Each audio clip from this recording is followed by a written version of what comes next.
인생에 연습이란 없다. 인생은 실전이다.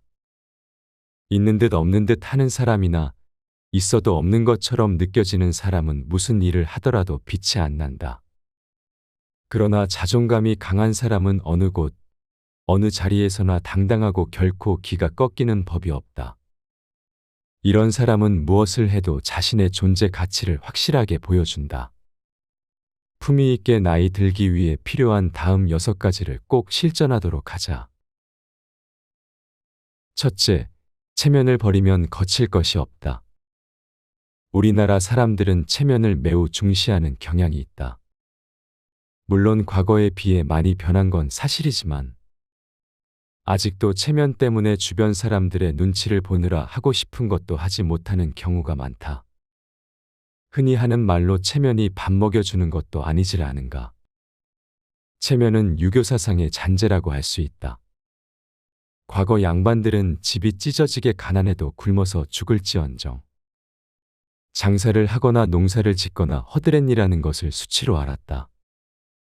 물론 양반들의 세계에서 눈치가 보여 하지 못하는 경우도 있었을 것이다. 하지만 이는 매우 어리석은 일에 불과할 뿐이다. 이는 비현실적인 삶이라고 해도 결코 과언이 아니기 때문이다.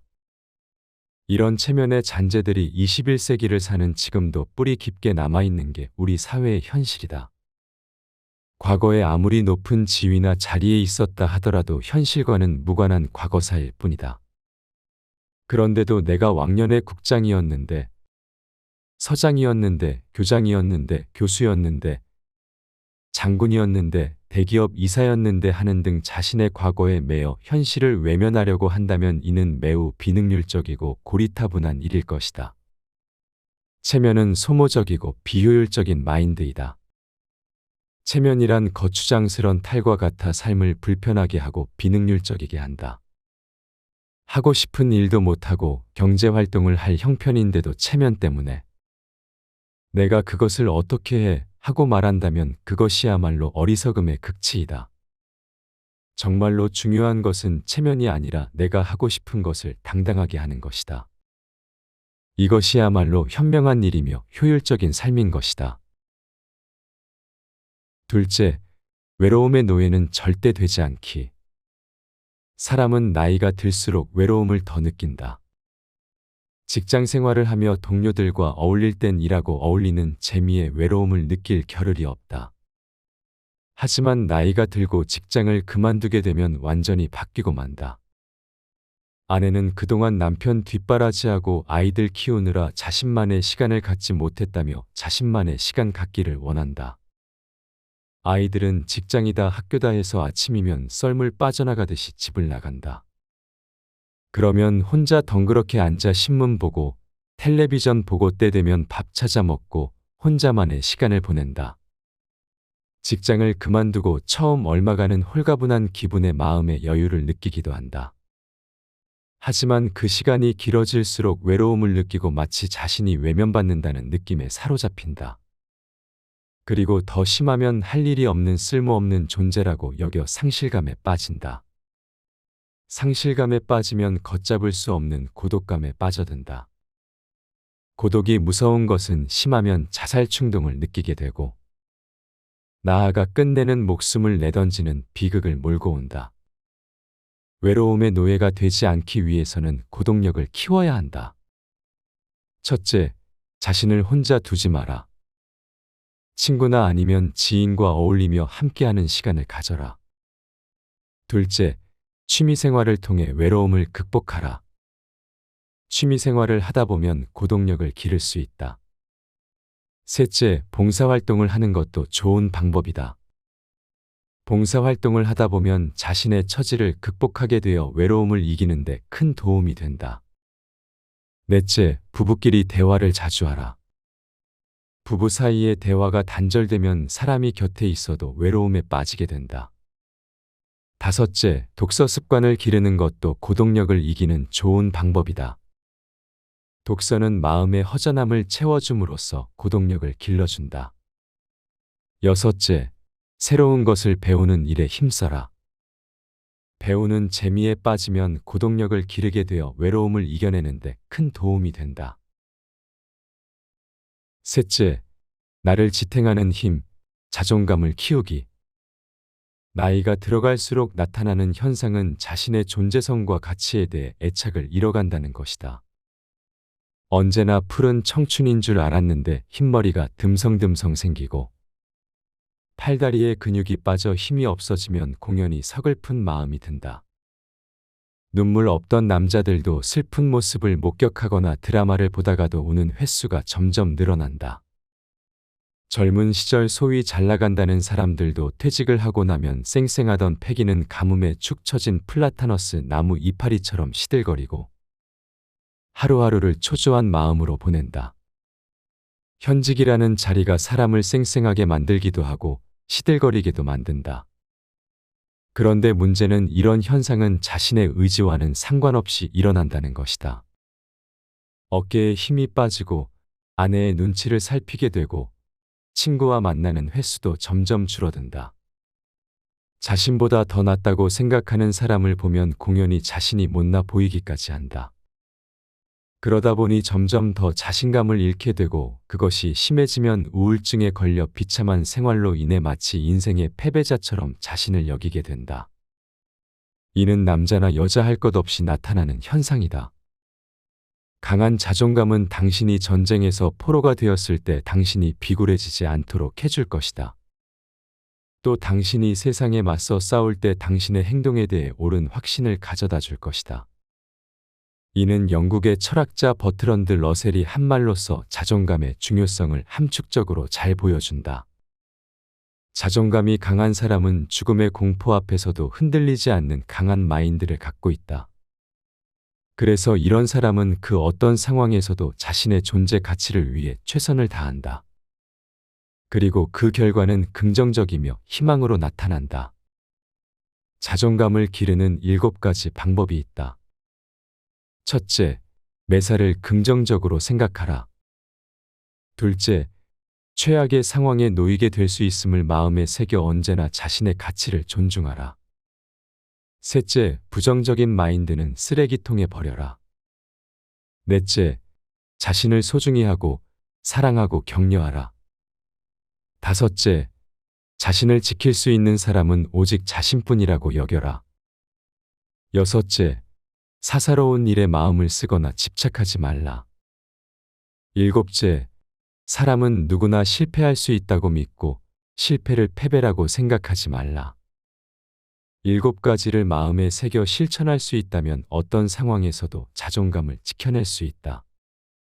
그리고 그 자존감을 무기로 하여 새로운 꿈을 향해 도전할 수 있다. 나이가 들어갈수록 잃지 말아야 할 게 자존감이다. 세월의 무게에 짓눌리게 되면 매사의 의욕을 잃기 때문이다. 넷째, 못다 이룬 꿈이 있다면 남은 열정을 다 쏟아부어라. 자신의 꿈대로 살고 있느냐고 물어보면 많은 사람이 애노라고 대답한다. 그리고 그 이유에 대해 먹고 사는데 골몰하다 보니 그렇다고 이구동성으로 말한다. 그러고 보면 그 꿈이 무엇이건 간에 자신의 꿈대로 현재를 산다는 것은 감사한 일이 아닐 수 없다. 그런데 문제는 먹고 사는 것이 해결된 상태에서도 못다 이룬 꿈에 대해 열정을 가지지 않는다는 것이다. 마치 자신과는 아무 상관없는 것처럼 여긴다. 이런 현상은 나이가 많은 사람일수록 더 많이 나타난다. 그들이 그런 태도를 취하는 것은 꿈은 젊은 시절이나 꾸는 것이지 나이를 먹으면 꿈과는 무관하다고 스스로가 단정 짓기 때문이다. 이처럼 그릇된 생각을 버리지 않는다면 아무리 주변에서 권유를 한다고 해도 우이독경에 지나지 않는다. 무슨 일이든 본인의 의지가 중요한 것이다. 모두가 못한다고 해도 본인이 하겠다면 되는 것이다. 어느 누구도 자신을 대신해서 꿈을 이루어 주지 못한다. 자신의 꿈은 오직 자신밖에 이룰 수 없는 것이다. 그렇다면 무엇을 망설일 것인가?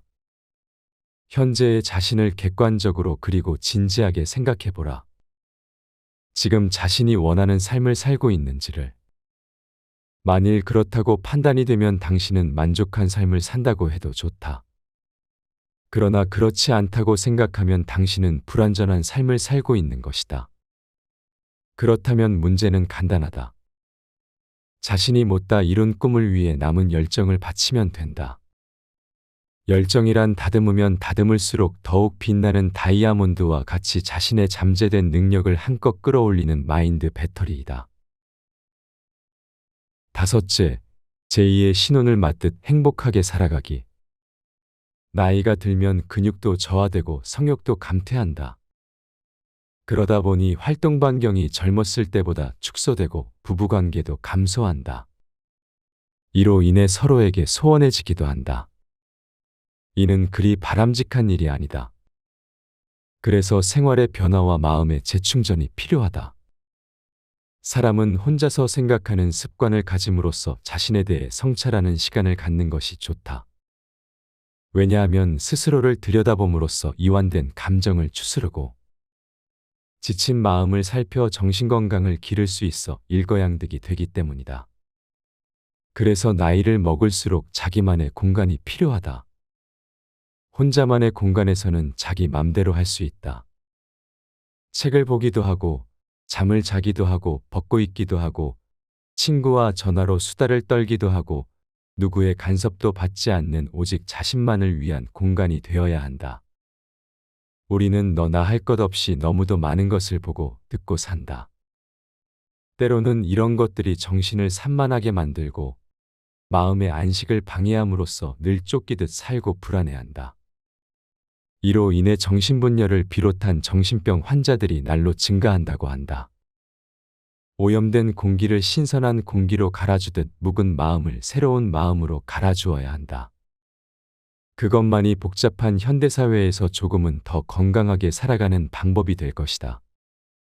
기도와 사유는 종교인들만의 전유물이 아니다. 누구나 기도하고 사유할 수 있고 그것을 통해 자신을 좀 더 깊이 성찰함으로써 인생을 보다 여유롭게 살아가기 위해서이다. 혼자만의 공간은 반드시 필요한 자유의 공간이며 사유의 공간이다. 50대는 인생에 있어 가장 복잡한 시기이다. 그러다 보니 갖가지 스트레스로 인해 심신이 매우 피로하다. 이럴 때 지친 마음과 육신을 평안히 함으로써 마음의 여유를 가져야 한다. 그렇게 될 때 제2의 신혼을 맞듯 행복하게 살아가게 된다. 여섯째, 취미생활은 활기 넘치는 에너지 배터리이다. 취미생활은 자아를 실현하는 데 있어 아주 그만이다. 취미생활을 하다 보면 자신이 좋아하는 일에 몰입하게 됨으로써 새로운 자아를 발견하게 된다. 그리고 그를 통해 자신의 능력을 발휘하는 기회를 가짐으로써 생각지도 못한 일에서 큰 행복을 얻게 된다. 그런데 젊은 시절 취미생활을 즐기던 이들도 나이가 들어감에 따라 점점 더 취미생활과 멀어진다.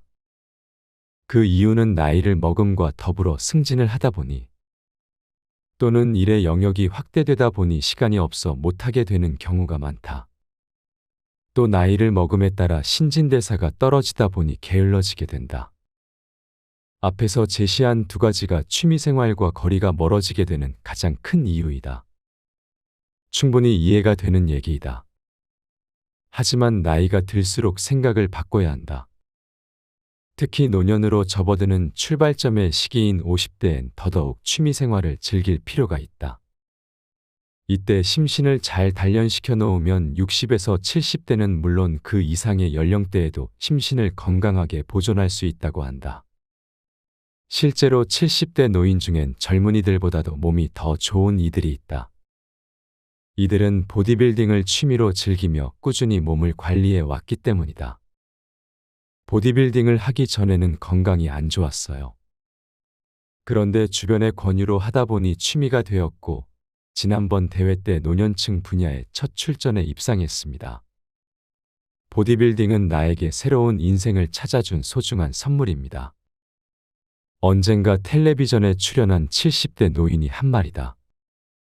그 할아버지는 취미가 발전하여 프로가 된 것이다. 취미생활은 그것만으로도 활기 넘치는 에너지 배터리이다. 자신에게 잘 맞는 것을 취미 삼아 열심히 한다면 인생의 즐거움은 물론 뜻밖의 좋은 기회를 맞게 될 것이다.